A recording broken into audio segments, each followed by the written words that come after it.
안녕하세요. TMTV입니다. 사회주의 국가 베트남에서 열리는 총선이 이번 5월 23일에 열리는데요. 이번 선거는 국회의원을 해 각급 단위인민위원회대 의원도 한꺼번에 선출합니다. 선거는 기본적으로 보통선거, 평등선거, 직접선거, 비밀선거 등 4대 원칙을 보장하며 만 18세 이상의 베트남 국민이면 누구나 투표권을 행사할 수 있습니다. 임기 2021에서 2026년까지인 이번 15대 국회 선출의 석은 총 184개 선거구에서 500석인데요. 매 회기마다 의원 정족수가 조금씩 늘어났으나 국회법상 의원 정수는 500명을 넘으면 안 됩니다. 참고로 지난 14대 국회 개원 당시 정족수는 494석이었죠. 지난달 28일 전국선거위원회가 발표한 이번 선거에 출마하는 공식 후보자는 868명입니다.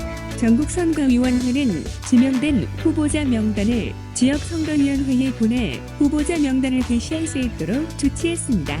여성 후보자는 총 393명으로 전체의 45.28%였으며 소수민족 출신 후보자는 185명으로 12.31%였습니다.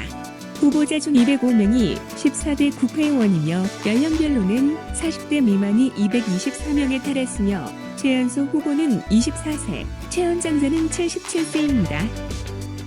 이 밖에 2020년 개정된 국회법과 2019년 개정된 지방행정조직법에 따라 상근 국회의원은 증가하는데요. 상근 국회의원 정족수는 전체의 40%까지 늘어나며 반면 인민위원회대 의원 수는 각 지방정부 및 행정단위 유형에 따라 5에서 10명씩 감소하게 됩니다.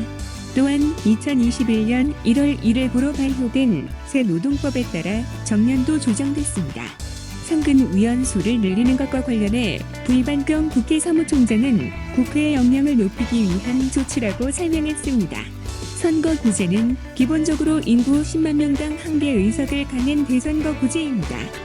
베트남의 2대 도시인 하노이와 호치민시의 경우 중대선거구 혼합 방식이 적용돼 의석수는 총 30석을 넘지 못합니다. 당선 기준은 과반수를 득표한 후보자 가운데 다수 득표자부터 선거구별 의원 정수에 따라 당선자가 되는데요. 가장 많은 득표를 했더라도 과반 득표를 하지 못하면 낙선입니다. 선거구별로 의원 정수보다 적은 인원이 당선증을 받을 수도 있는 구조입니다. 부이반경 사무총장에 따르면 이번 선거는 과거보다 충분한 준비 기간을 가졌는데요. 특히 코로나19 방역에도 신경을 쓰지 않을 수 없습니다.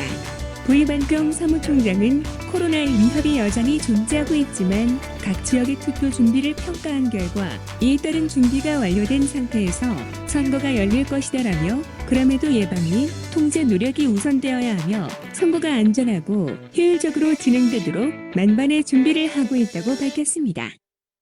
부이반경 사무총장은 국회의원 및 각 지역 인민위원회대 의원들의 역할에 대해 의원들의 가장 중요한 임무는 각 지역 주민들을 대표하는 것이다. 각 지역 당국과 긴밀한 접촉을 유지하고 정기적으로 유권자들을 만나 그들의 의견을 경청하여 이를 정확하게 의회에 전달하는 것이다. 의원들은 유권자의 청원, 불만을 처리하고 후속 조치 및 합의를 위해 노력해야 한다.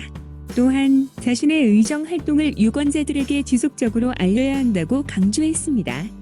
이어 의원들은 국가의 주요 의제에 대한 법률 수립, 최고 감독 및 결정에 대한 당의 정책과 결의를 구체화하고 국가기관과 협력하기 위해 전문적 역량, 정치적 역량을 개선해야 한다. 사회 경제 발전에 대한 국가 정책을 수립하고 국방 및 안보 유지, 전 국민을 위한 사회 보장 문제를 해결해야 할 역할도 있다고 덧붙였습니다. 이상 베트남 소식을 전해드린 TMTV였습니다. 감사합니다.